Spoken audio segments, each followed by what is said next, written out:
di video kali ini kami akan membahas kerjasama bilateral yang dilakukan oleh Indonesia dan Korea Selatan.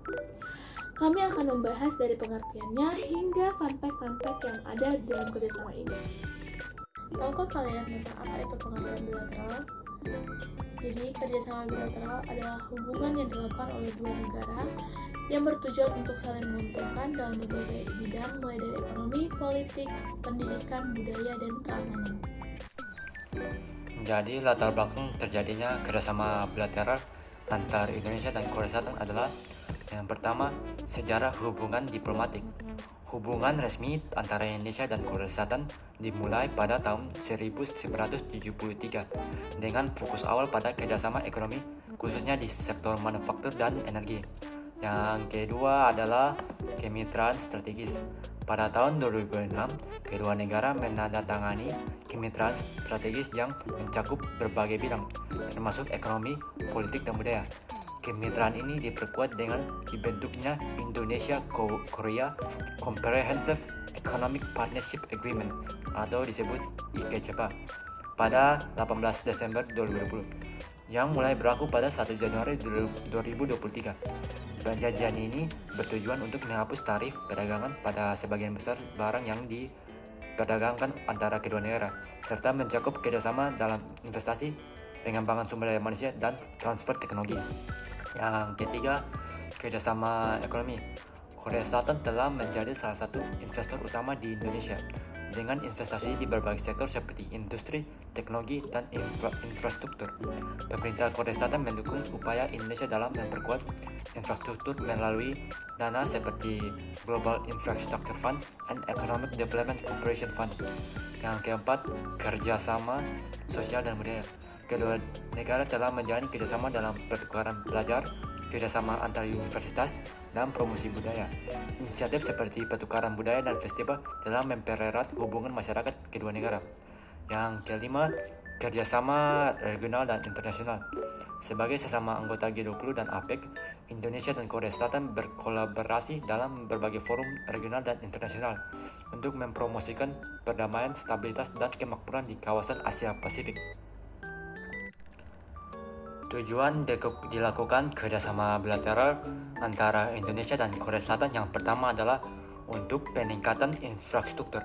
Korea Selatan mendukung pengembangan infrastruktur Indonesia termasuk pengelolaan air, transportasi, perumahan rakyat, dan pembangkit listrik melalui dana. Yang kedua, penguatan ekonomi dan investasi. Kedua negara berkomitmen memfasilitasi investasi di sektor-sektor seperti pariwisata, industri konten, energi ramah lingkungan, kesehatan, dan layanan medis. Yang ketiga, kemitraan strategis. Sejak 2006, Indonesia dan Korea Selatan telah menjalin kemitraan strategis yang mencakup kerjasama erat dalam bidang politik, ekonomi, keamanan, dan lainnya. Yang keempat, peningkatan hubungan sosial dan budaya. Kerjasama ini juga bertujuan untuk memperkuat hubungan sosial dan budaya melalui pertukaran pelajar, kerjasama antar universitas, dan promosi budaya. Dampak positif dan dampak negatif. Dampak positif yang pertama, peningkatan investasi dan infrastruktur. Korea Selatan telah menjadi salah satu investor utama di Indonesia, khususnya dalam sektor pengelolaan air, transportasi, perumahan rakyat, dan pembangkit listrik. Dukungan ini dilakukan melalui dana seperti Global Infrastructure Fund dan Economic Development Cooperation Fund. 2. Pertumbuhan ekonomi dan perdagangan. Implementasi Indonesia-Korea Comprehensive Economic Partnership Agreement telah meningkatkan perdagangan barang dan jasa antara kedua negara, mendorong pertumbuhan ekonomi dan investasi. Ketiga, kerjasama pendidikan dan budaya. Kedua negara aktif dalam pertukaran pelajar dan kerjasama universitas, memperkaya wawasan budaya dan pengetahuan masyarakat. Berikut dampak negatifnya. Yang pertama, ketergantungan ekonomi.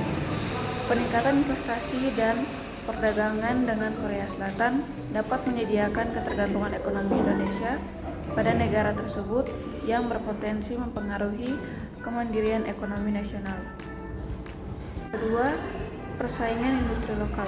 Masuknya produk dan perusahaan Korea Selatan ke pasar Indonesia dapat meningkatkan persaingan bagi industri lokal. 3. Pengaruh budaya asing. Dominasi budaya populer Korea Selatan seperti K-pop dan drama Korea dapat mempengaruhi budaya lokal Indonesia, terutama di kalangan generasi muda. Berikut bidang kerjasama. Bidang kerjasama antara Indonesia dan Korea Selatan mencakup beberapa bidang utama. Yang pertama, ekonomi dan perdagangan. Kedua negara bekerja sama dalam investasi, perdagangan bebas, dan pengembangan industri, terutama melalui perjanjian IKCPA. Yang kedua, infrastruktur dan energi. Korea Selatan membantu pembangunan infrastruktur di Indonesia dan berkolaborasi dalam proyek energi ramah lingkungan. Yang ketiga, teknologi dan industri. Banyak Korea Selatan berinvestasi di sektor teknologi otomotif dan manufaktur di Indonesia. Dan tahukah kalian, dari kerjasama Indonesia dan Korea Selatan memunculkan banyak sekali fun fact menarik, seperti pabrik mobil listrik yang ada di Indonesia. Hyundai membangun pabrik mobil listrik pertama di ASEAN, yaitu di Indonesia. Jadi sebenarnya banyak sekali mobil buatan Korea yang diproduksi di sini. Yang kedua, ramyeon Korea rasa Indonesia. Karena banyak orang Indonesia yang suka makanan Korea, jadi beberapa merek ramyeon di Korea membuat varian rasa Indonesia seperti rendang dan soto. Yang ketiga, makanan Indonesia di Korea.